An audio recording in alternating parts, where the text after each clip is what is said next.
naturally. And it's like no sane woman would say, if you say you're vitamin D deficient, and it's really should be called hormone D because it affects every cell in your body and it acts like a hormone, and every chronic disease and cancer is increased if your vitamin D levels are low. You'd never hear a woman go, well, I'm going to do low vitamin D naturally. I'm not going to take any vitamin D. I'm not going to do anything about that. No woman would do that.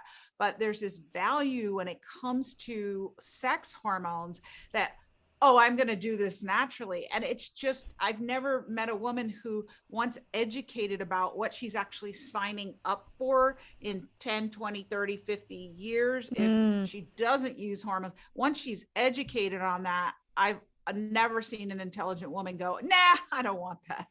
I Yeah. don't want to protect my brain against dementia. I don't want to protect my bones against getting a fracture, which is one of the number one causes of death of women in older age. I don't want, like, no woman says that, but it's because we're not properly educated. We think it's just a lifestyle choice.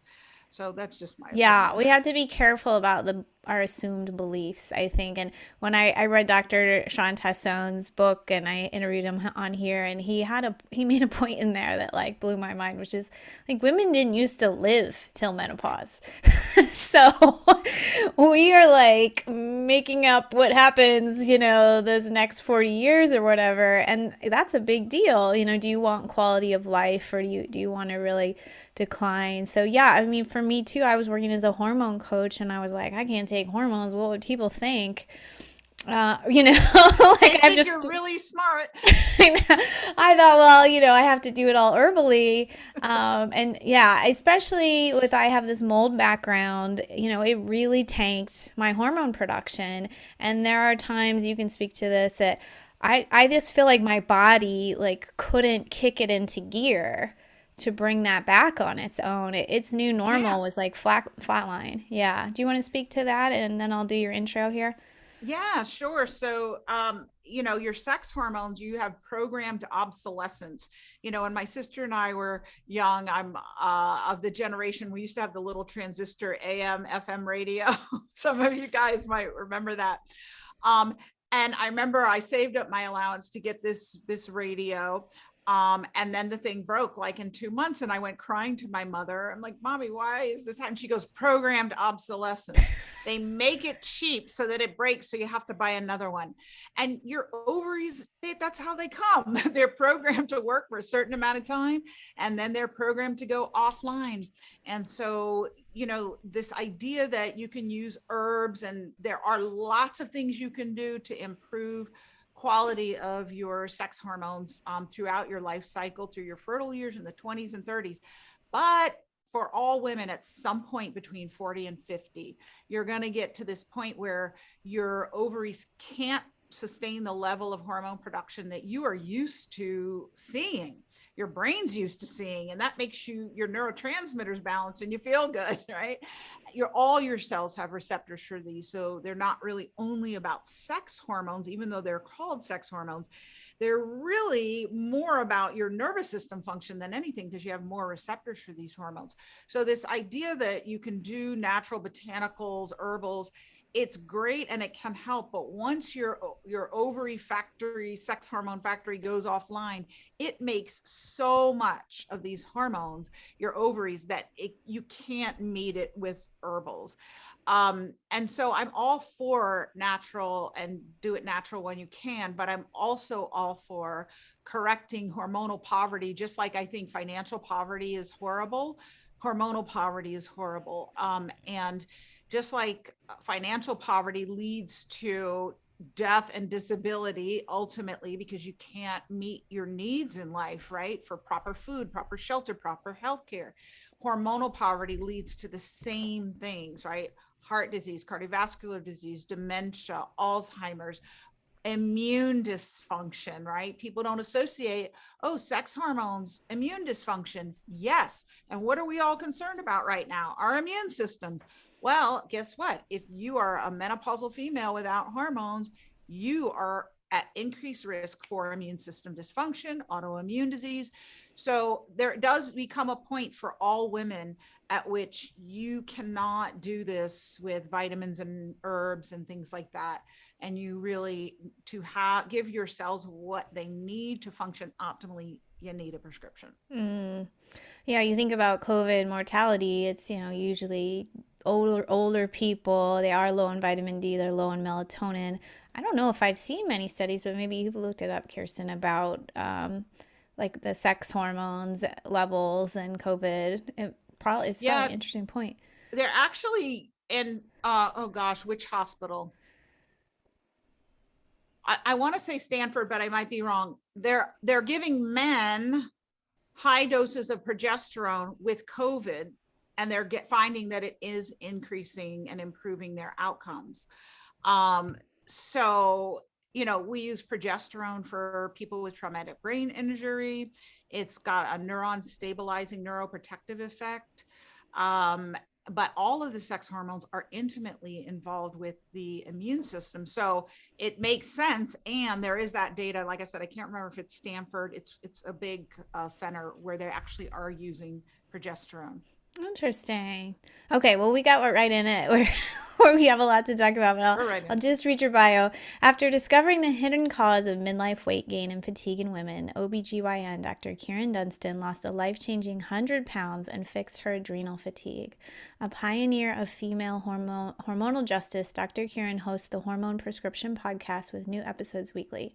Dr. Kyrin has been featured on CBS, NBC, Reader's Digest, The Huffington Post, First for Woman, Best Self, and more. She's your midlife metabolic ninja who will show you the steps to take to unleash your best health yet. So I'd love to hear more about your story. I can imagine you were working your tail off as a physician. What happened? Yeah, so I was an OBGYN, still am board certified OBGYN. I just retired from OBGYN so I could actually help women. Isn't that a statement? Um, delivered thousands of babies, did pap smears, hysterectomies, all of that. And was very successful, but kind of hit a wall with my own health. I was obese. I weighed 243 pounds. I had chronic fatigue. So I was so tired that I basically worked and slept. My hair was falling out. I had no sex drive. I had anxiety and depression so bad that I was on 5 psychoactive medications at one point. I had gastrointestinal disturbance, irritable bowel, gastritis. I mean, my health was a mess, and I looked and felt 20 years older than I was. But the medicine I learned in my training taught me to do certain tests. And when I would do them, they would all come back, quote unquote, normal. And we might talk about what that means. And I started thinking, I'm just crazy. There's nothing wrong with me. And was on myriad pill for every ill to squash symptoms, but they never really restored me to feeling great or losing the weight or having energy. And I started noticing all my patients who were women at midlife with the same problems, right? And even though that woman might end up having a hysterectomy, it never really brought on optimal health for her. She never came into my office and said, oh my gosh, Dr. Kyrin, that hysterectomy fixed everything. Now I'm like a new woman. And I started asking myself, what are we missing with the patients we're treating, with myself? I mean, clearly I'm unhealthy, and I'm supposed to know more about women's health than anyone else as a board certified OBGYN. And my colleagues kind of thought I was a little crazy. They're like, what do you mean? Of course we help people. And I was like, yeah, I don't know that we really are. And I started really noticing not all women at midlife are suffering this way. What do they know that these other women don't know? And then one of my patients actually brought me one of Suzanne Summers' books because we were doing all the midlife things for her, right? She couldn't sleep. Here's a sleeping pill. She doesn't feel like herself. Here's an antidepressant. Period's wonky. Here's a birth control pill, right? We got a pill for everything. And it wasn't really helping her. And she went away, came back for her annual exam. And I saw her at the end of the hall and I was like, oh my gosh, she looks like a new woman. So when we got in the exam room, she said, yeah, I read this book by Suzanne Summers and went and saw this doctor, and she did these special tests that you've not done with me. And we fixed my hormones, and now I lost all the weight. I'm sleeping great. Everything's wonderful. And I was like, clearly she was a walking example. So I started diving into the research. What did I not learn in my training? What do I not know?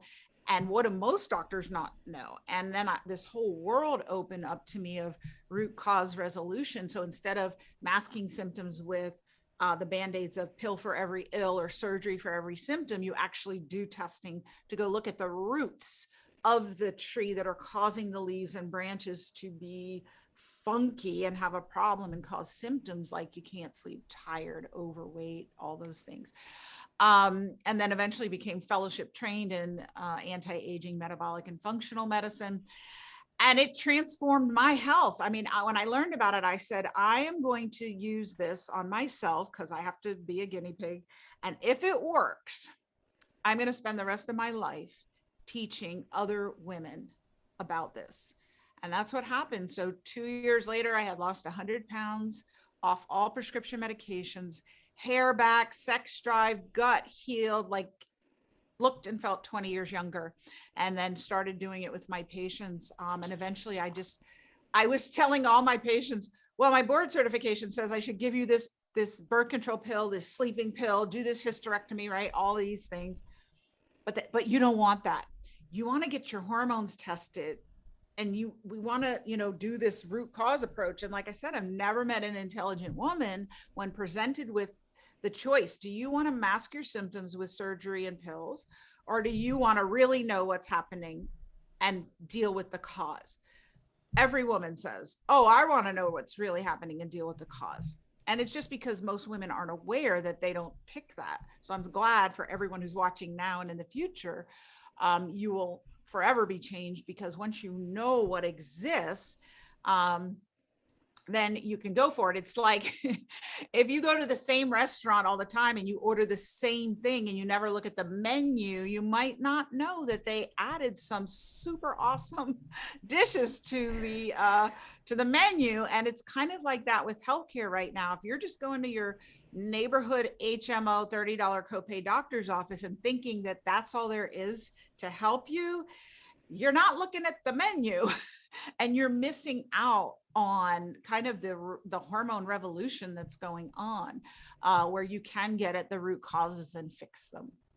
So that's a little bit about my story. That's awesome. I love hearing those discovery stories of MDs who are open-minded to learn more things and, go outside the system. And you're right, clients, they just move, they want to get help, so they go the obvious place. And sometimes you don't find it. I remember I was going through my divorce a year or two ago, and I went into my OBGYN and I was just having a bad day, anxiety attack and just crying.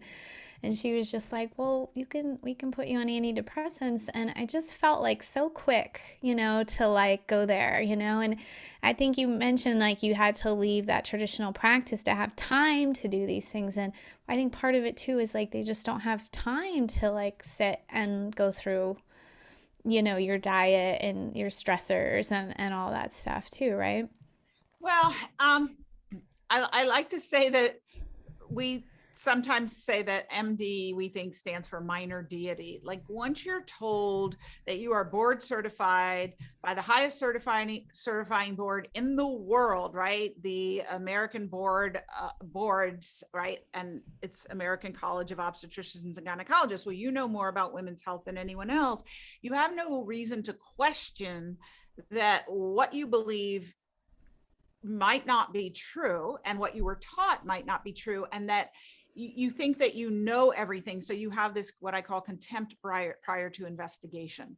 Anything that's presented to you that's contrary to what you were trained is nonsense, and it's dismissed out of hand. Yeah. And I say this because actually this type of information had come into my sphere probably a decade or two before I actually picked it up and was ready to hear it.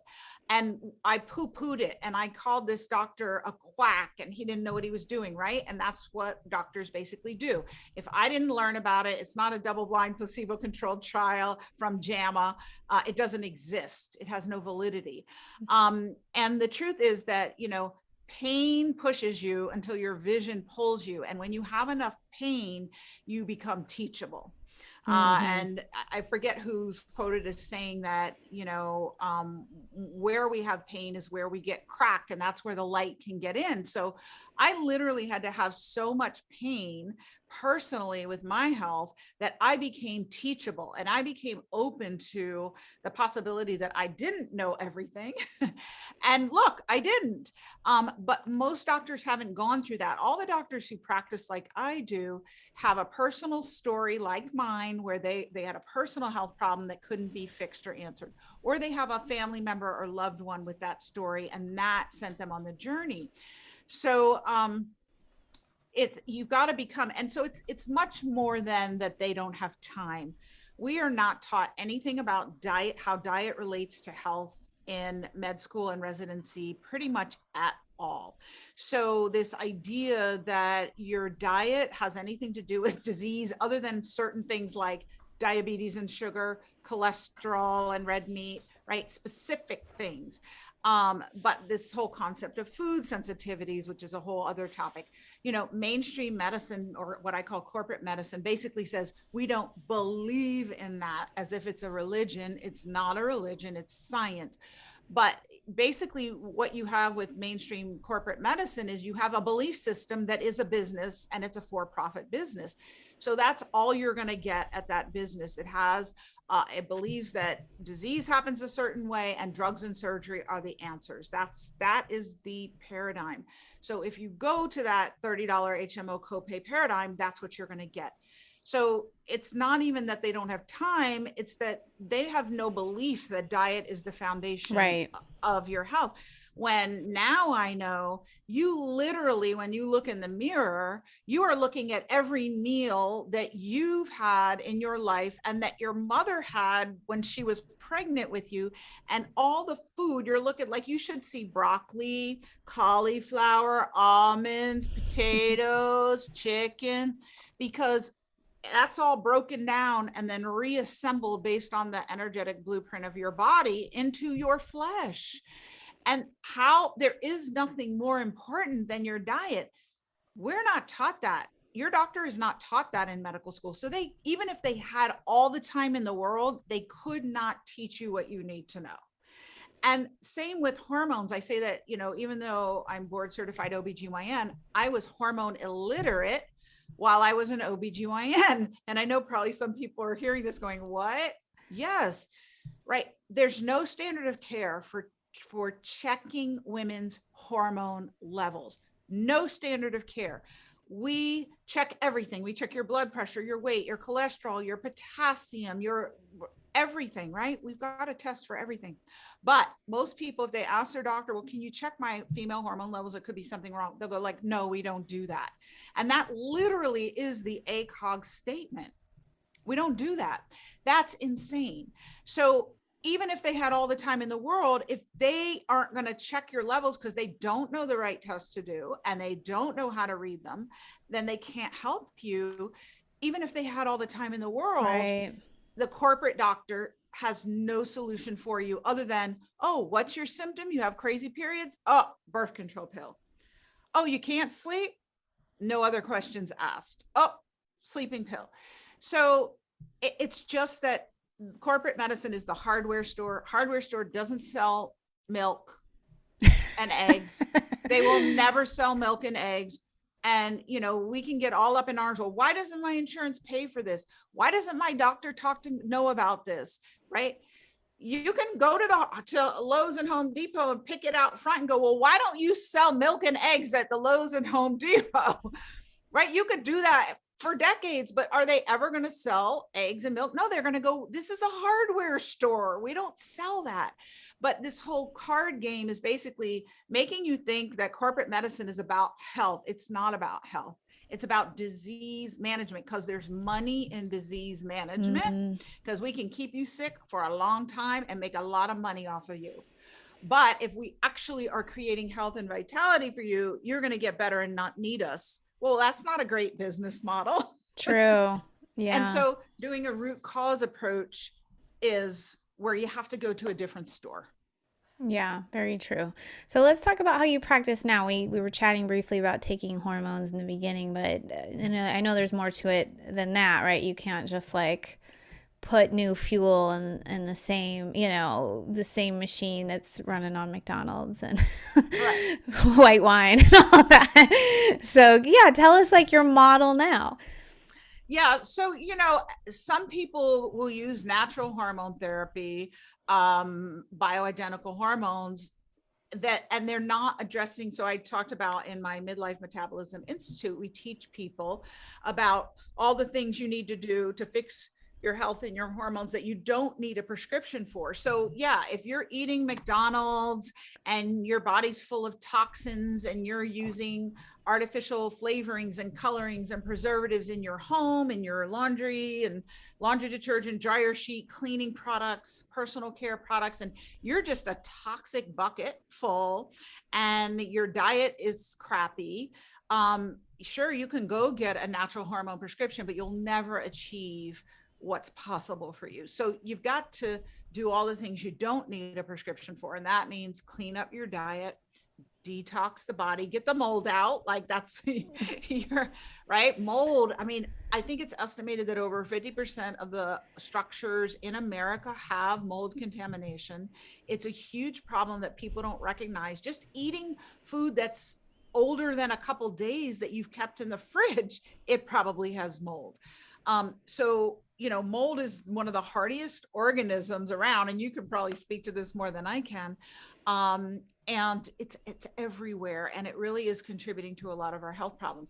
So you've got to clean up everything else with your lifestyle. I'd say diet and your stress levels are probably the two things. And with your stress level, I include stress from toxins. And that could be mold, could be biologic toxins like mold in your house, but it can be thought toxins, toxic thoughts that you think all the time, toxic feelings that you have all the time, and things in that category. So you've got to work to clean all of that up.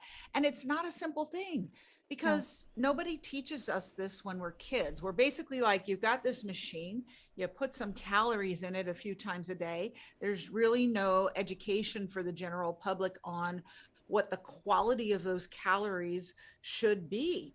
I mean, if you even look at school lunches, and some of the really low nutritional density products that they get, this is what the majority of Americans are taught is a healthy diet. I mean, even the SAD diet, standard American diet, which is created by the 80 Dietetic Association, something like that. It's really not optimally healthy. It's very carb heavy, green heavy, sugar heavy. I had a friend who was a diabetic, and she was elderly in her 70s. And I remember going over to her house one day to pick her up, and she was just finishing her breakfast. And I saw what she was eating. I said, "Are you eating pancakes?" And she was a bad diabetic and had trouble controlling her sugars. Wow.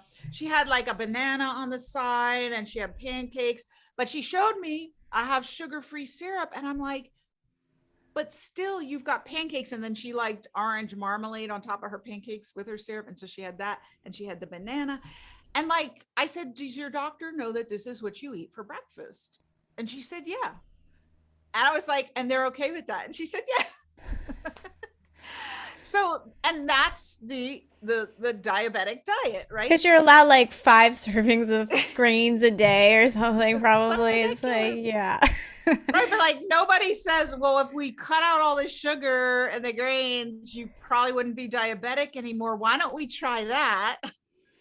It's like, it's Yeah. just insane. And it's almost like everybody's taken off their common sense hat and just put on.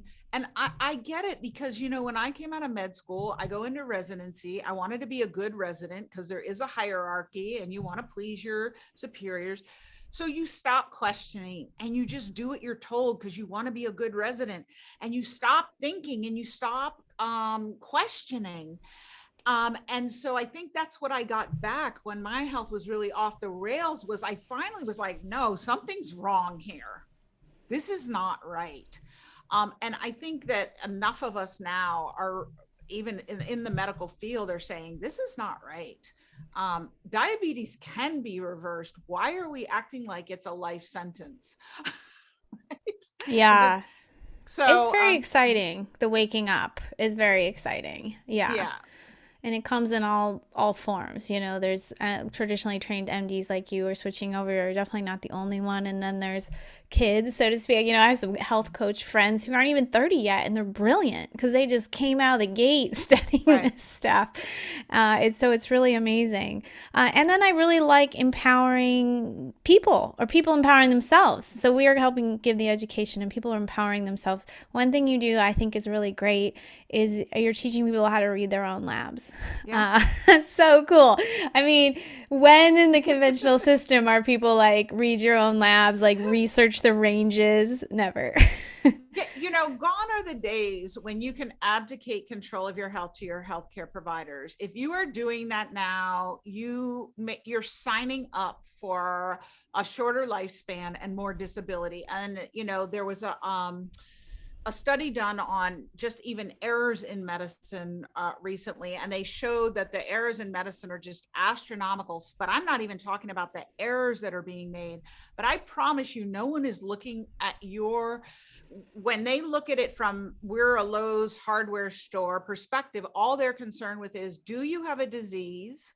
What is the diagnosis? What drug do I need to give you? What surgeries do I need to do? They are not looking for, and this is why all my labs kept coming back, normal, you don't have a disease. Normal, you don't have a disease. But what I didn't understand back then is normal is not optimal. You're normal for a population that has a 60% overweight and obesity rate, a 1 in 2 lifetime risk of cancer. Like, you're normal for an unhealthy person is essentially what your labs are saying when they say reference range or normal. And so if you're turning over control of your health to your healthcare people, that's all they're caring about.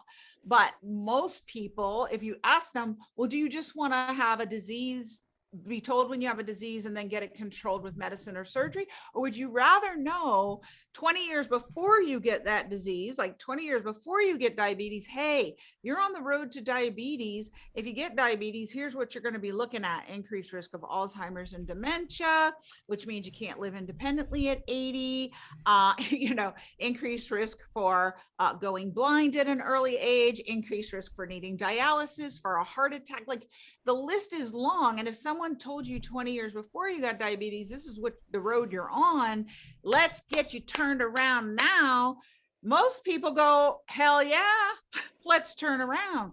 But if you're turning over control of your health, nobody is going to do that for you. They're going to watch you get a fasting blood glucose of 90, 95, 100, sometimes 105, 110. And they're going to be like, oh, you're fine. We'll see you next year. And no one's telling you the truth of what you are signing up for by that, when your labs are normal and not optimal. And that's what you're signing up for. So you have to know, in this day and age, you must know. You must get copies of all your medical records, including your labs, and you need to understand what you are looking at. And you need to understand what values you are targeting. And so that's my whole coaching program, is around teaching women what labs they need and how to properly read them. Not just, oh, my doctor said it was fine. No, not just, oh, it says reference range normal, it's fine. No, because if that's the case, you are looking for 80 to be a pretty, like, living in a place where you don't probably want to live, and you can't live independently, and like having all kinds of health problems. So you got to learn how to do that. Yeah, and that's, I think, what everyone wants to avoid. I want to look at the labs in a sec, but I want to share a funny story that I recently did a continuous glucose monitor for 3 months, and I also had my DNA tested. And you look at me, I weigh like barely 100 pounds, like I eat well, I exercise. And I was shocked how much I spike with certain foods and certain meals. And then my DNA showed I'm like both poorly metabolized carbohydrates and I like have some genetic insulin resistant tendencies. And I was like, what? So I think this kind of testing that's available now is amazing. It's really where, your assumptions get thrown out the window, and I'm going to change the way I eat for the rest of my life because of this data and this information I got. So, and I paid for that out of my own pocket just like everyone's, having to do, but I like having that freedom. I don't want to like wait 100 years till maybe my medical system offers me that. I just want to invest in it and be curious about my body, and make adjustments. So I'm super thankful I did that step recently. So yeah, let's look at a Dutch test. It's a hormone test you and I both really like.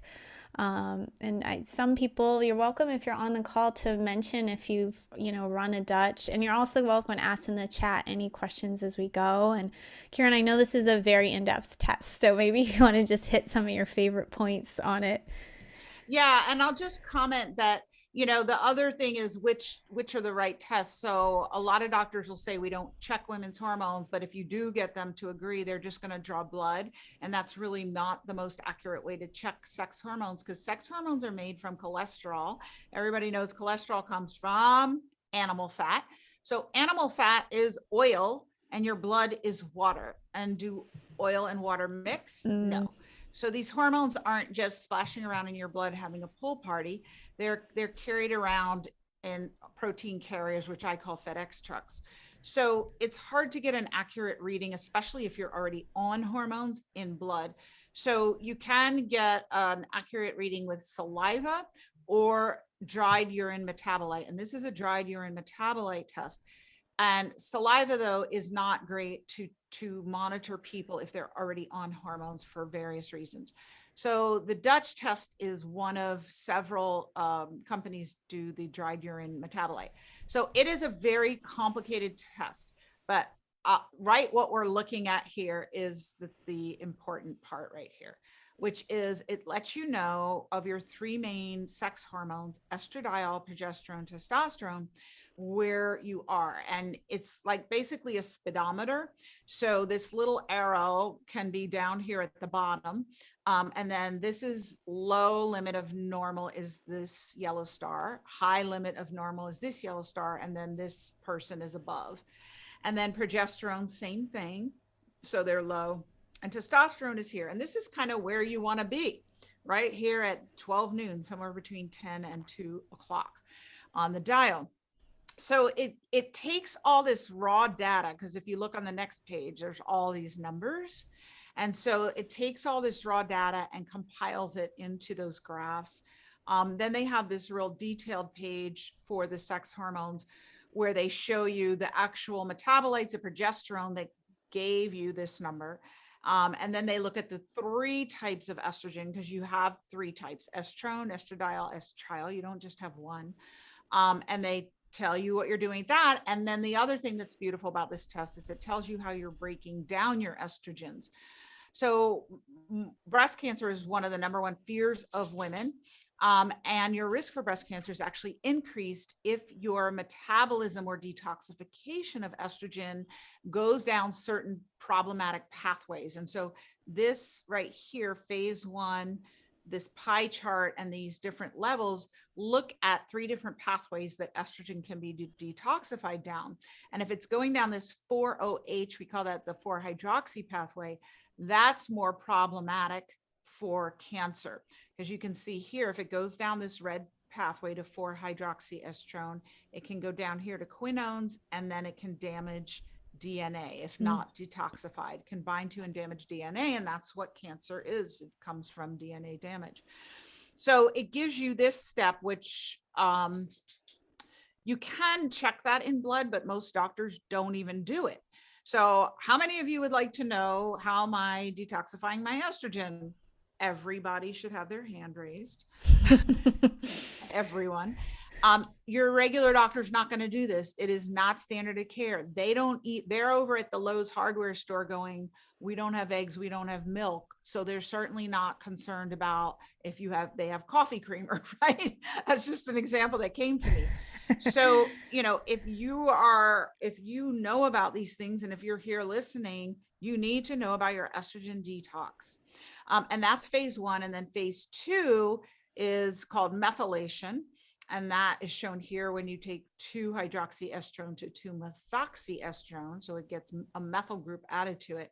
And then it shows your methylation activity, low or high. So there are many genetic, what we call SNPs or polymorphisms. It means kind of variants that make people bad estrogen detoxifiers.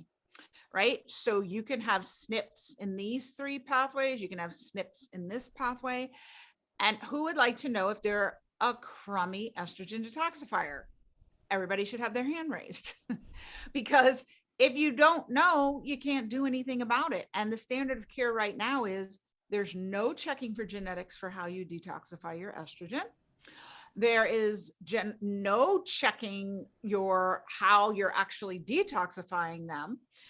So your genetics is the library book. What book does the library have, right? And then this test shows actually what's actively happening in your body. So nobody's checking that. So you have to know, and if you're here, I need this, and you have to find someone who can help you. So this is the beauty of this test. And there's so much more here, but I think those are the 2 things I'll highlight: the sex hormone levels and the detox. So this example person has pushing strongly to the 16-OH pathway. What are your feelings on why that's happening, and what's the risk or not there? Right. So the goal is to get all of these 3 types of estrogen down the green pathway, the CYP1A1 pathway, which is the protective pathway, down here to 2-hydroxyestrone, and then methylated, and then it goes into your gut, and it goes out in your poop in the toilet. That's how you're supposed to detoxify it. But if it's going down the red pathway, it's more likely to damage DNA. But also, if it goes down the blue pathway, you see that it can recirculate back up here. So it's not getting out of you. So it's not as problematic as the red pathway, but it can eventually push back into the red pathway. So it in and of itself it's not going to cause damage, but the fact is it's not going where you want it to. And so you can ultimately get higher levels of estrogen. And, right now, a large majority of women are estrogen dominant. That's part of the reason why we have the breast cancer problem. It's why we have a lot of toxicity, excess estrogen, right? Think PMS, bloated, excess weight, fat tissue makes estrogen.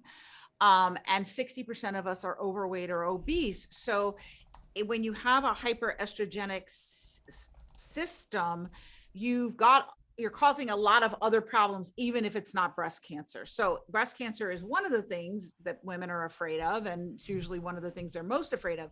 But that estrogen is also clogging up your machinery, if you will, in other areas as well, and making you function suboptimally. So you want to get it out. So there are herbs and things that you can take to stimulate this. And, this gets back to even what you're talking about with the mold, Bridgit. Your liver really is your sanitation department, and it is tasked with getting rid of probably 90% of the chemicals that come into you, but also everything your body makes, it has to get out. So it has to detoxify. And even though estrogen's healthy for you, if you don't detoxify it, you become auto intoxicated. You're making estrogen, you're not getting rid of it. It can make you sick. like water's good for you, but if you keep drinking it and you don't pee it out, you're going to die. Right. So You're gonna explode. and explode. And so estrogen, good for you, right? It's Goldilocks, though. You got to have it Right. at the right amount. And if you have too much, so this person is not excreting it properly. And you can see that the levels of all three are really high. Do they say how old this person is? 41. 41. Yeah, not And yeah. this is a common picture for a perimenopausal woman. She's got way too much estrogen. She often has way too much estrone, actually more often promotes breast cancer. Estriol helps to mitigate it. So this is a very typical perimenopausal picture. Too much estrogen, not enough progesterone. And she's got this androgenic testosterone, so she might have like some chin hair or hair loss. And this, I mean, just tanks your confidence, frankly, as a midlife woman. Like you're gaining weight, you know, you're losing sex drive or you're growing hair. So this stuff is really important. And we talked earlier about taking hormones, but in these phases, supplements and herbs can be fantastic for cleaning up some of these patterns. So this extra information you get with the Dutch, it's so much extra. You can really see where things are going wrong and influence those patterns, and then you can test again in 6 months or whatever and see how it's doing, or seeing how your supplemental hormones are working. So it's incredibly valuable. It is. And I agree with you. You need to test this and retest over time. I think most women should have this about twice a year, because your hormones are not static. It's not like, oh, I checked that last year and I'm good. You're constantly changing, especially once you hit perimenopause, which usually starts anywhere between 35 and 45. Then your hormones are always on the move. So you have to be watching them all the time. Yeah, Karen, you should see my results. My results are like, are you a grandma? How old are you? That's how my results always read. But that's why I'm working on it, and that's why supplementation has been, really good for me. But even though my estrogen's pretty low, like my practitioner now has me on a little herbals to clear some estrogen at the end of my cycle for PMS, and it seems to help. So there's really a lot of subtle things you can play with here. It's so cool. Mm-hmm. Well, would you mind closing this up and we'll share more about your resources? Sure. So I pulled up one of your free gifts here, which is here, 10 benefits of natural hormone therapy. So if you're curious, you can opt in here. And then let's see, this is your main hormone club site. And this is the one where you said people can get linked up to get hormones as needed. Is that right?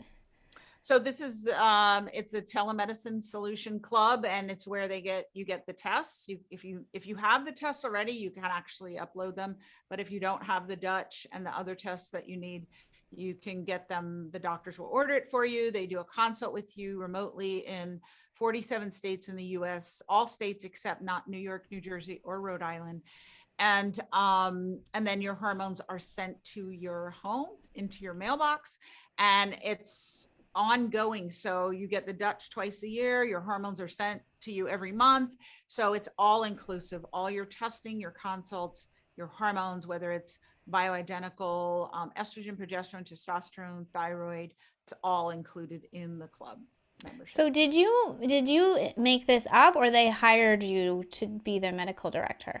No, I created this. I founded this, the Hormone Club in Oh, that's amazing. 2021. Mm-hmm. This is an amazing thing because, yeah, I don't know if I said this before we went on, but one of my struggles is like I have access to a lot of testing, but I can't prescribe. So I need someone in my life who has the same mindset as me. So this is a perfect solution. Way to go. That's amazing. Yeah. Well, that's why I created it, because I couldn't see people in every state remotely. And I have all these colleagues who similarly work with people in different states. And then health coaches, nutritionists, and they're like, everywhere, all over the internet, you see people, where can I send someone in Minneapolis to get a bioidentical hormones? And I just kept saying, I have a lot of experience with telemedicine. And I was like, we need a telemedicine solution for women to get bioidenticals. We need a telemedicine solution. And then one day I was told, yeah, and you're supposed to create it. So I did. Oh, amazing. Yeah, I'm really impressed. Like, I love this innovation that's going on nowadays. And then here's your main website. Let me see if I can get this pop up away. It's a ginormous pop-up, looks like. Let's see here. Oops. It doesn't have an X there for you to Let's see. It's just showing really big. Oh, there, Okay. if you click down under it right there, maybe. The purple at the bottom. Oh, There okay. you There go. we go. Okay. And is this to work with you privately, or what's this site offer? Yeah, so actually this needs to be updated. So yes, right now that is to work with me privately, but so most people actually come through my email list. They might get an invite. I'm actually holding a challenge starting January 24th for the Hormone Bliss Challenge, 12-day challenge. So Okay. that's how most people come in to work with me, is they'll do like a challenge or a webinar. So they get on my email list and they get notified about that. Awesome. Well, yeah, I think the thing I've been hearing good things about is that hormone club that my client was. So do you go on there and kind of teach about the labs too? Is that right? No, so the Hormone Club is just the telemed. It's just the testing, the consults, and the prescription. No, Gotcha. so the woman you're talking about is in my Midlife Metabolism Institute, and Oh, she actually gotcha. came through the Stop the Menopause Madness Summit, and then I did a challenge right after that, and she joined that, and then she joined my programs, and so that's where I teach Okay. everyone. And is And the that just for clients to kind of become experts on themselves, or people got like a certificate too to, whoops, I spelled it wrong or something. it's Um, um it's for them to get their own health straightened out, but a lot of them have expressed an interest in becoming health coaches, so we're actually working on an opportunity for them to do that, because they go so in depth that they really have the degree of knowledge that a health coach needs. and that's called Midlife Metabolism Metabolism Institute. Institute. Okay. And the technology hasn't necessarily caught up with what we've been doing. I don't know if you've experienced that, Bridgit, where like you're doing all these things, and then like my website, that's a 5-year-old website, but I've created all this new stuff since then, so I actually have to go back and update the website. Oh, I know. It's always like when someone pulls up your website, you're like, oh God, Yes. why haven't I fixed that yet? But yeah, this is amazing. So if you get in Kieran's world, if you opt in for something, I think you'll be hearing, more about the options. And yeah, I just love, again, this like organic progress that's happening. You're just kind of getting called to do this because there's a need and a desire, and you're creating the resources, and it's really going to just keep changing the way we look at healthcare as a culture. So super exciting. Oh, okay. There's one last question here, and then maybe we'll Mhm. close up. So, does the Hormone Club prescribe include estrogen patched, progesterone, and other RX, or just natural for hormone replacement? Right. So progestin is not a natural hormone. It's a synthetic, chemically altered hormone. And so I don't recommend that for anyone. That's actually one of the hormones that was shown to increase the risk of breast cancer and other diseases in the Women's Health Initiative study. So no, we don't prescribe that. We only prescribe biologically identical to what your body naturally has. So what we call bi-est, which is estradiol and estriol together, two types of estrogen. That's the healthiest combination, that you need both. Estrogen patches are just estradiol. They don't have any estriol, and you need that estriol.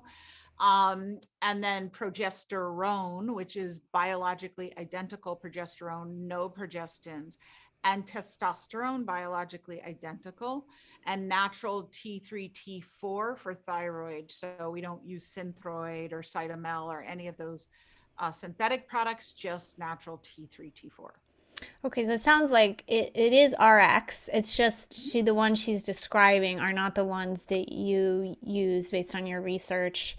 So it sounds like, I don't know if your last first name is Lorik, but that it is RX, but it's just maybe not the ones you're familiar with. So she may be able to kind of upgrade you to some that are a little safer, work better. All the ones you described are the ones I take. Plus, they have a DHEA in my cream, and yeah, I've been really happy with it in my body for sure. So. Well, thanks everyone. You can follow up to on her website if you have questions. And thank you so much, Kyrin. It was so nice to get to know you better. Yes, you too, Bridgit. Thanks so much for having me. Thank you all for being here. Yeah, you're welcome to reach out on Instagram, Facebook at Kyrin Dunston, MD. It's KYRINDUNSTON, MD. On the website, on the Hormone Club. I will find you there. You can find me there, and I'll be happy to communicate with you. Great. And I'll be off next week. I'm going to be on vacation, but I'll be back the following week for our next Facebook Live. Thanks, everybody.